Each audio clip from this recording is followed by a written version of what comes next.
Welcome to the Witchy and Wonky podcast, a space for spiritual raving baddies embodying all things music, manifestation, mindset, and magic. I'm your host, Rachel Brady, a digital vibe creator and storyteller who views festivals as portals, headbanging as healing, and raving as group therapy. Whether you're deep in your spiritual journey, reframing your subconscious beliefs, or just trying to figure things out, you are in the right place. Join me today as we log in and get weird. Hello and welcome, my angels, to another episode of Witchy and Wonky podcast. I'm Rachel Brady, and thank you so much once again for tuning in. Whether you are listening to this at the beginning of the year or at any time, you are in the right place, and this episode has found you at the perfect time because we all can use a little dose of spiritual raving magic in our lives regardless of the season. I know that some time has passed since the holidays, but I hope you were able to get what you need out of it, whether that means you got some rest or spent time with loved ones or just gave yourself permission to survive. I know that it can be a tricky time of year in general, especially when we are faced with a lot of reflection on the year that has passed, and it definitely was a difficult year for both myself and a lot of people, I'm not going to lie. If you are familiar with numerology, it was a 9-year, which means that a lot of cycles ended, a lot of chapters closed, and there can be this tendency to have a sort of space in between what has ended and what has yet to begin. I know that for myself, 2026 has such an expansive lens on it, and I already have this deep knowing that there are so many blessings in the works. For me personally, I am still actively building my digital content, this podcast, and making connections in both the festival raving spaces and more traditional wellness spaces because I really do feel called to create work and collaborate with people that, like I've mentioned in my intro, understand the healing aspect of festivals, they seek balance in their lives, and are doing that inner work, but also prioritizing play and joy. So I have such a deep knowing that my career, my work, my creativity is going to be full steam ahead this time of year, even if I don't know exactly at this time how it's going to unfold. We are letting that inner state of abundance lead the way so that we can take aligned and inspired action because, like we've mentioned before, it is a co-creative process with self and the universe.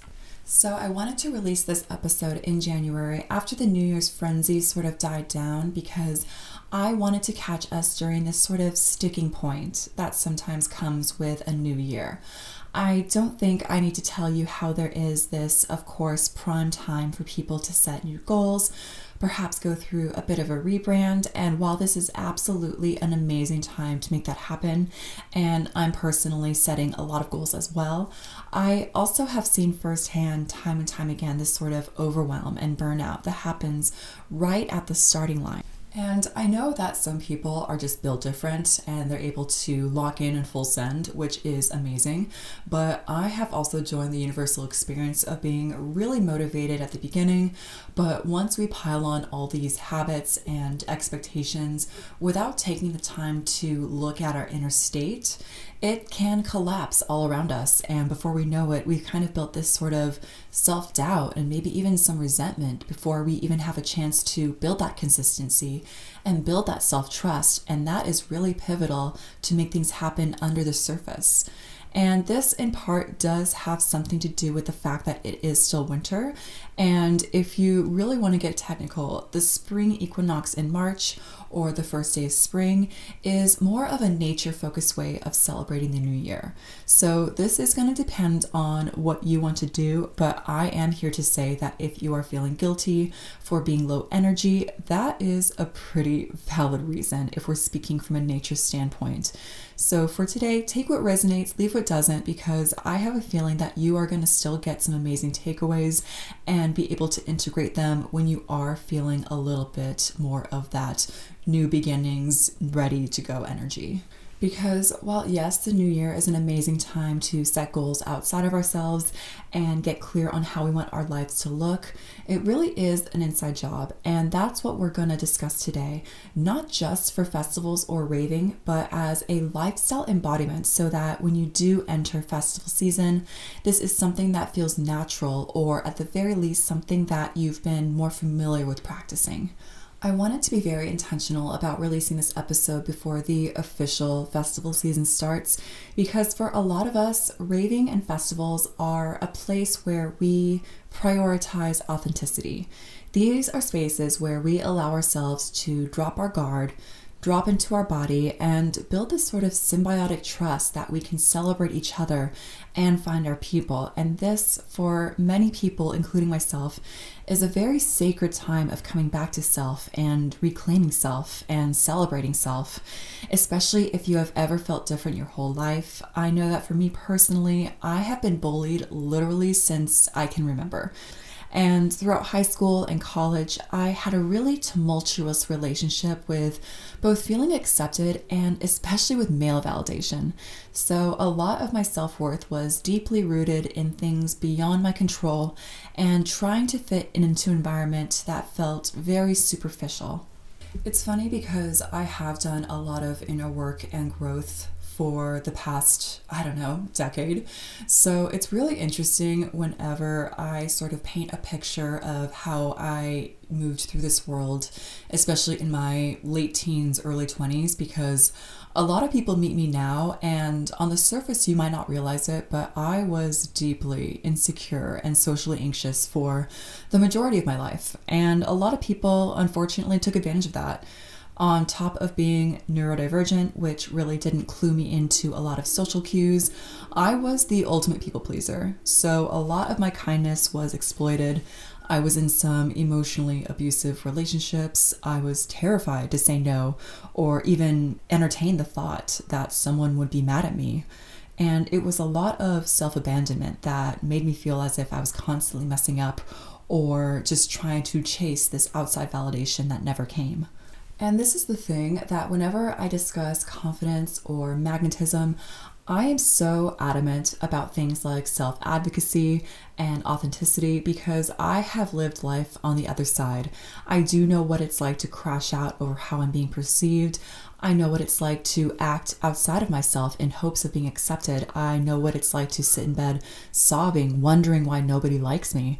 And while yes, everyone's lived experience is different and we all come with our own nuances, I'm hoping that what we discuss today will be able to give you some aha moments for yourself so that you can feel empowered to prioritize your authenticity, whatever that looks like for you. So like I've said in all my other episodes, this is not an overnight process, but let me tell you, if you told me even 5 years ago that I would be able to solo send a rave, that I would be able to create authentic connections that didn't compromise my values, that I would be able to, much more often than not, because it is a work in progress, detach from people's opinions, I would absolutely be in disbelief. And that is one thing that I am very proud of, but at the same time, it did take a lot of work. And it's one of those things as well where even if you feel like you aren't making progress, or maybe the progress is slower than you anticipated, you really do look back and you realize, wow, so much has changed, even if the day-to-day felt like the same, because it is about all the small wins. So this is going to be a blend of mindset work and putting it into actual practice, because everything is a win when the goal is to experience. But let me tell you, it is so rewarding to know that you are doing this from a place of self-love, or even if you aren't at that level just yet, from a place of self-advocacy. So we are going to discuss becoming your most magnetic self through 3 parts today, so we have some structure. We're going to break down self-concept and identity work in general. We're going to apply this through the festival and raving lens. And then we're going to create our own little pre-festival embodiment ritual that you can customize. So if that sounds good, let's dive in. So if you've never heard of the term self-concept, I am going to give you a backstory from one of my favorite neuroscience books called Psycho Cybernetics. So the author, Maxwell Maltz, was a plastic surgeon, and one thing he noticed is that after he would operate on someone and alter their appearance, their identity completely shifted, and in turn, their life shifted. And he noticed this because he would do this as a case study, so he would keep updates on them after the surgeries. So on the flip side, he would also operate on other people who looked completely different, but their identity did not change. So they did not see themselves any differently, and in turn, their lives did not change. So this is really important because this is not to say that changing their appearance as an isolated incident in itself changed their life. It changed how they saw themselves, their self-concept. And once their self-concept shifted, that's when the domino effect occurred. So it's very important to note that the surgery was the catalyst, but it wasn't the cause, if that makes sense. We can shift our self-concept without changing a single thing about us on the outside, but it's a gradual process that begins with the mind and then slowly starts to reflect on the outside. So Maxwell refers to this as the self-image.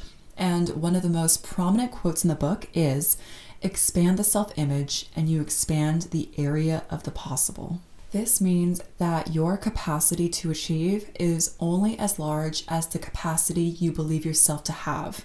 And this is why people can repeat affirmations over and over and over, but if they don't take the time to assess whether or not their self-image or concept is in alignment with what they are affirming or telling themselves, it's going to show up kind of like an error code. All of our actions, our beliefs, our behaviors are always consistent with our self-concept. The person who convinces themselves to be a victim or unlucky or fill in the blank will inevitably find circumstances to confirm their opinion about themselves. And this isn't to say that they're doing this on purpose. It is subconscious programming. So that is why, and I've definitely experienced this as well, we can self-sabotage when we're starting to have things go really well for us. It's not that we don't want it. We just haven't upgraded our identity software. So our brain sees whatever it is, and if it feels like it's not in alignment, it goes, we got to cut this. And this can happen, like I said, subconsciously. So it can be very confusing if you don't know what's going on. So Maxwell says our self-image prescribes the limits for the accomplishment of any particular goals. It prescribes the area of the possible. A human always acts and feels and performs with what he imagines to be true about himself in his environment. So when we hold these mental pictures of ourselves, we act in accordance of the image we hold of ourselves, not the image we want, but the one we expect. And this is a very important distinction. And this can also be strengthened by past experiences, especially growing up. So here is the good news. The brain has neuroplasticity. It's able to rewire, reshape, and relearn. But this comes with practice and persistence. It is not some one-time squeaky clean before and after, but with this knowledge about self-concept, we actually empower ourselves and become our own solution.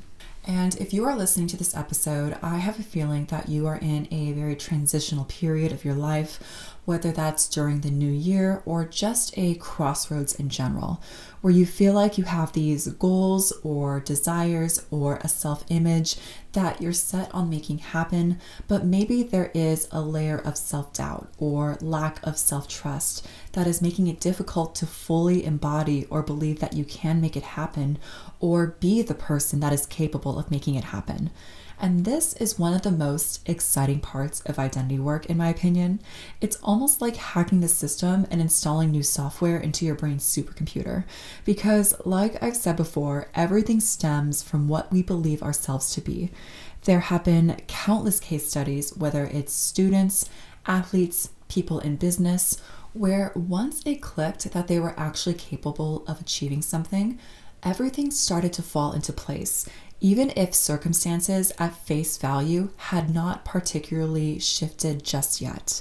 So if you are a psychology nerd like me, you might have heard of the Bannister effect or the 4-minute mile effect, where once a seemingly impossible barrier, like running a mile under 4 minutes, had been proven to be broken, a lot of self-limiting beliefs are often removed, and we start to see others achieving 4-minute miles as well, simply because we have removed the illusion of the barrier.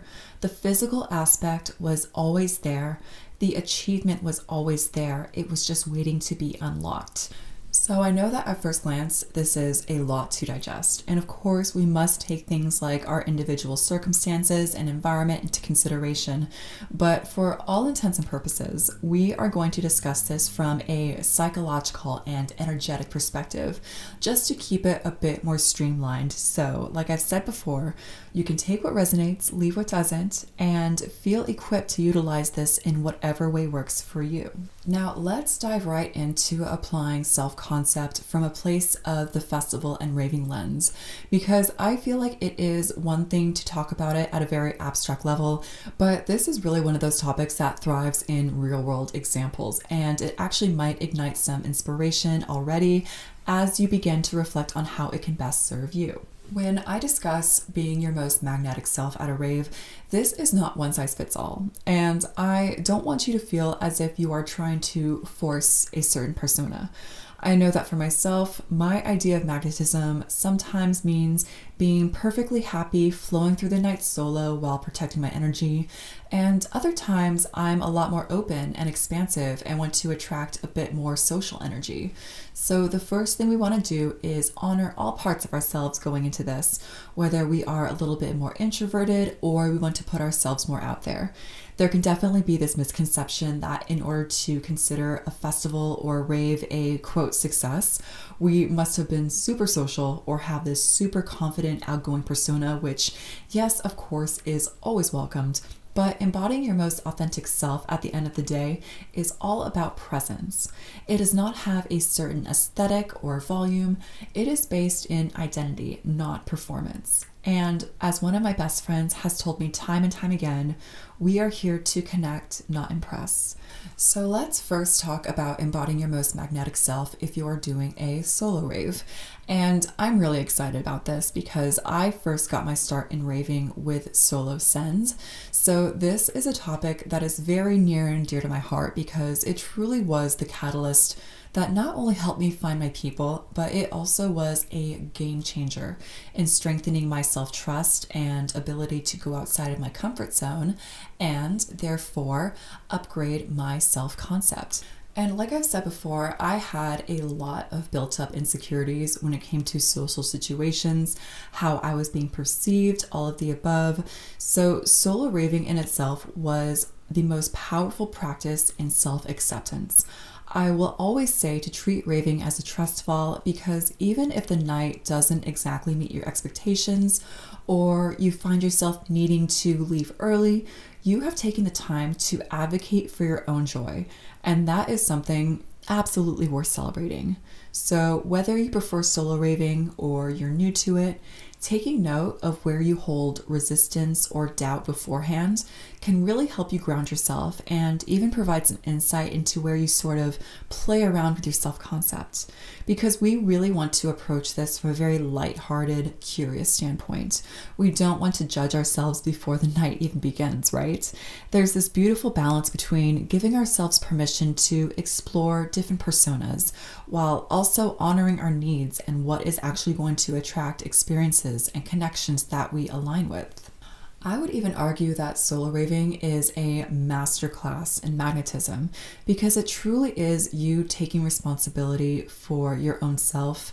And when we are able to release any sort of expectation or itinerary or how we're being perceived, which goes hand in hand with the previous episode about detachment, we really do create this sort of energetic field that allows us to choose our own adventure. We are building self-trust and curating our own vibes, which is what self-concept is all about. Giving ourselves permission to know that wherever we are, that is where we belong. That raves in themselves are an exploration of self. Now, before the night even begins, one of the first things I like to do when getting ready is give myself a little bit of extra time so that I can check in with myself and see what I can do to get in a more grounded, open headspace. I still get pre-rave jitters just as much as the next person, and these are totally normal because at the end of the day, of course, we're going to have some anticipatory excitement or nerves, so I don't want you shaming yourself or trying to avoid this feeling altogether. But one of the advantages of solo raving is that we have so much more freedom when it comes to checking in with ourselves beforehand and dropping into our body before the night begins. It definitely is easy to get lost in the frenzy of the pre-rave activities, to feel rushed or performative. So we really want to use this as an intentional period of time, even if it's an extra 10 minutes, especially if we notice we are starting to worry about things beyond our control to the point of spiraling or even dreading the night. One of the biggest components of magnetism is presence, not losing the moment searching for another, being able to feel secure in your capacity to bring the vibes you wish to experience. So one thing that I love to do beforehand is really allow myself to release any sort of anxiety, worry, whatever it is. And this is not me trying to solve it or bypass it, but rather give myself permission to release it from a place of compassion rather than avoidance. Depending on the vibe of that moment in time, it might look like me putting on a 10-minute YouTube meditation that's focused on grounding. If I feel like I cannot stay still, I put on one of my favorite SoundCloud sets and dance around the hotel room. And I've done both of these multiple times when I was solo raving throughout Europe, so these are tried and true. Another really helpful way to get grounded and present beforehand, if you practice flow arts, is to literally put on your favorite songs and flow wherever you're getting ready. I'm dead serious. This has been such a game changer as a pre-rave activity because it gets you out of your head, but you're not necessarily trying to fix anything. You're just recalibrating your energy in this flow state that will carry on and transfer throughout the night.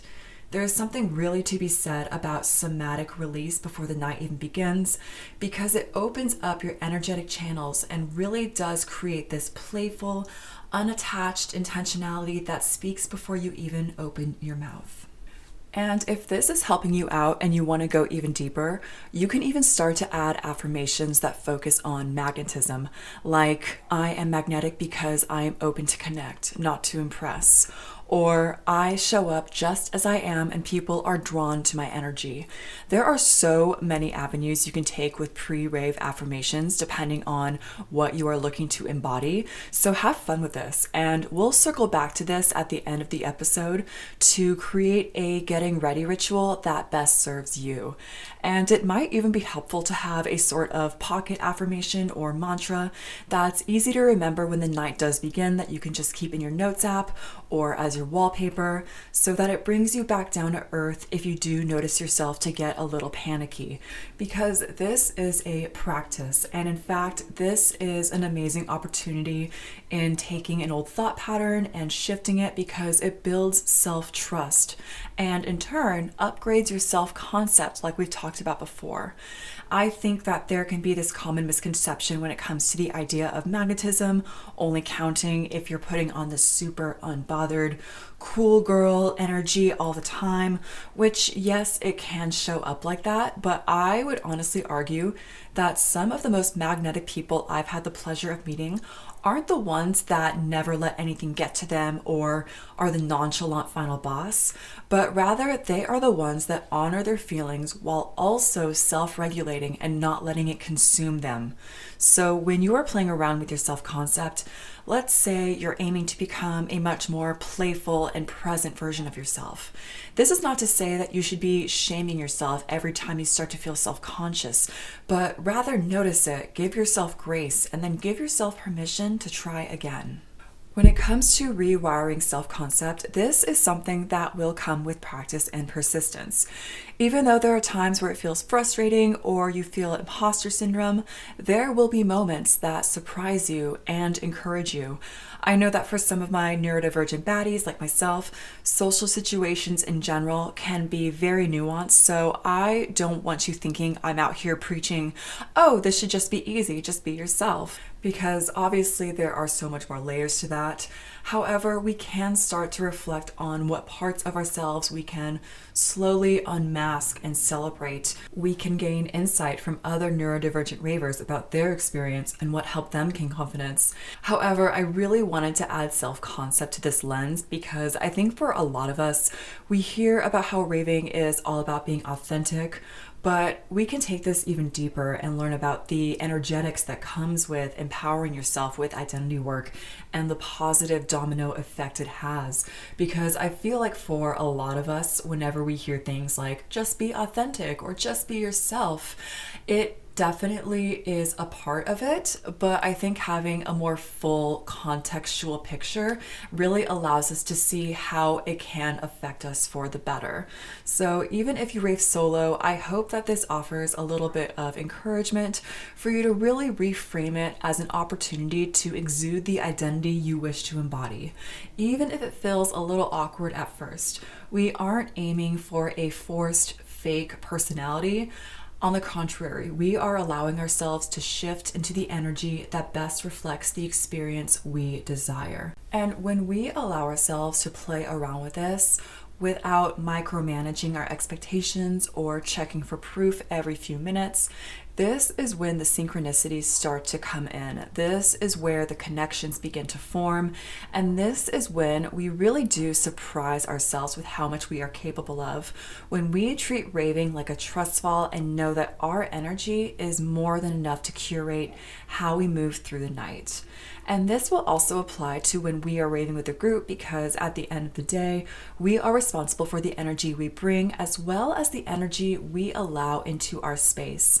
And this will, of course, depend on how well you know the people you are raving with, the relationships you have with them, but I will express a very important message when it comes to this topic. When you practice energetic sovereignty, which means you are mastering your own inner world, you are setting boundaries when necessary, you are prioritizing your intuition, you are able to show up for others from a much more grounded state because you don't rely on external circumstances or validation to tell you who you are. And this is what makes us magnetic AF. We are able to show appreciation and support and love for those around us from a state of overflow because we have prioritized ourselves. We aren't trying to seek approval from outside sources that can be, frankly, inconsistent. When we embrace our energetic sovereignty, we are able to lean in and participate in the collective effervescence of raving and festivals while also staying grounded and true to who we are. We are able to be secure in having others meet us if they resonate and be at peace if they don't, because we are operating from a place of I am already enough. One of the most simple ways we can start to practice embodying this I give because I have enough energy is giving compliments with zero expectations. This has been a game changer for me, especially when it came to rewiring my self-concept in relation to other women. Like I mentioned previously, I had a really difficult relationship with mean girls growing up. When it came to rewiring my self-concept in terms of confidence, a huge aligned action was showing support to other women without expecting anything in return. The whole baddies support baddies that I live by now. And this is one of the paradoxes when it comes to the active rewiring process. Sometimes your actions are still going to feel awkward when you are still in alignment with your old identity. But the more we practice this, the body is starting to notice that it feels safer, that it feels more organic in the state, that yes, being able to compliment and uplift other women does line up with us, that we are creating new neural pathways that states that we can see the beauty in others without immediately signaling it to us as a threat.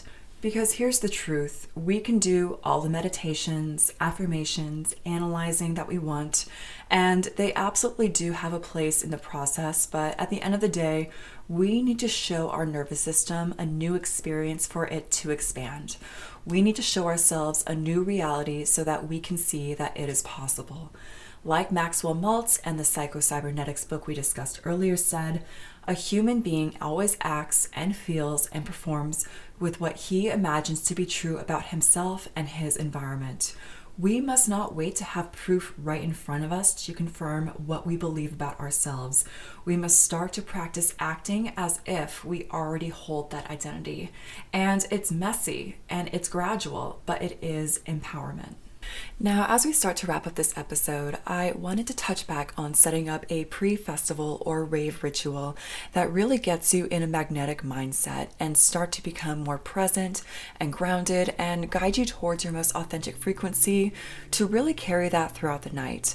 This will obviously vary depending on what your goals are, what headspace you're in, how much time you have, but I think that as long as you're taking what resonates and finding even 5 to 10 minutes to really get intentional with this, you are going to notice such a difference with how you carry yourself. Like we said before, this is not necessarily about drastically changing anything outside of ourselves, although if you want to use this as an opportunity to play around with different styles, be my guest. I absolutely love using my rave fashion as a means to get into baddie mode or cozy mode, so let this be fun. So I'm going to guide you through what I like to do, and if you are a witchy girly like me, you might already understand the concept of glamour magic, which I practice daily.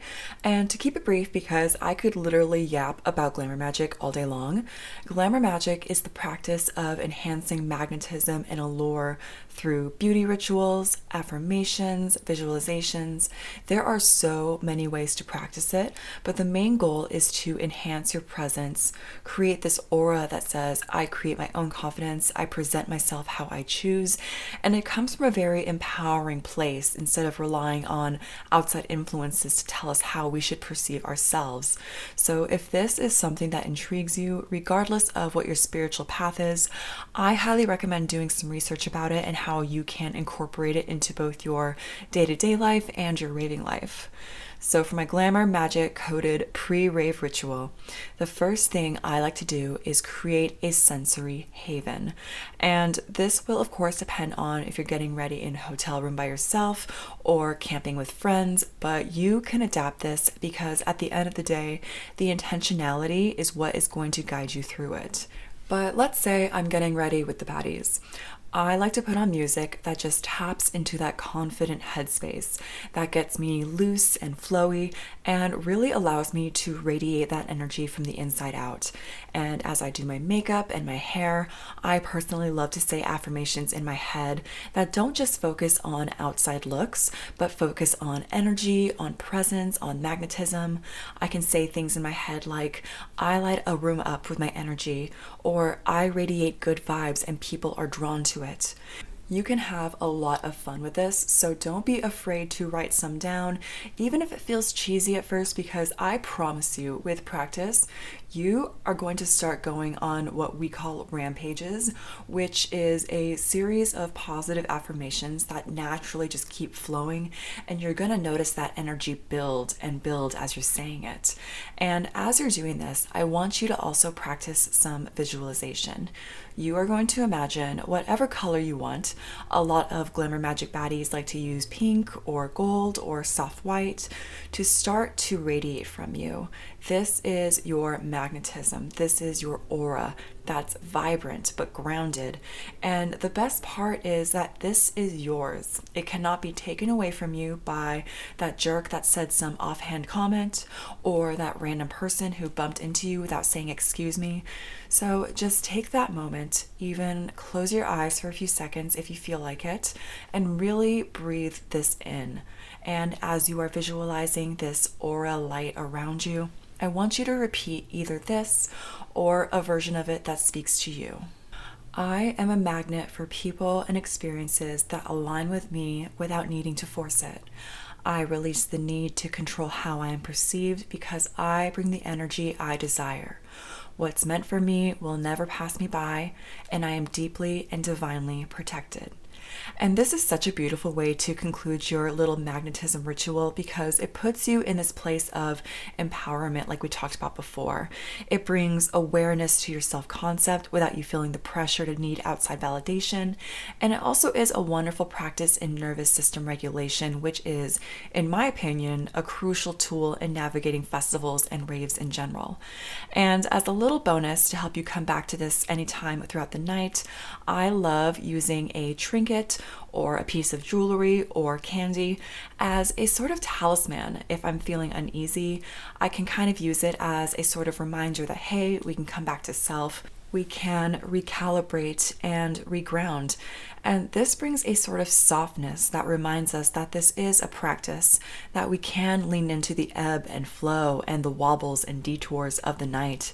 Because at the end of the day, that adaptability and flow is what is going to help us be that much more magnetic and attract connections and experiences most aligned with us. And with that, I want to conclude this episode and thank you so much for listening. As always, take what resonates, leave what doesn't, and make this your own. I think that when it comes to topics of self-concept, confidence, energetic attraction, identity, it has so many layers and overlaps, so it really is a beautiful sort of pursuit of wisdom in terms of how we can play around with this. I think authenticity not only pertains to staying true to ourselves, but also remaining open to the fact that we are messy, imperfect human beings and embracing this rather than trying to stifle it, because at the end of the day, these topics are meant to be experienced, not just intellectualized. So as we prepare for the upcoming festival season and we start to kind of get in the frenzy of planning and meeting people, it really is crucial, in my opinion, to take time for ourselves and make sure that we are advocating for what we want to get out of it as well. When we are in tune with ourselves, we are able to show up for others. When one of us heals, we all collectively heal. Thank you so much for listening, as always.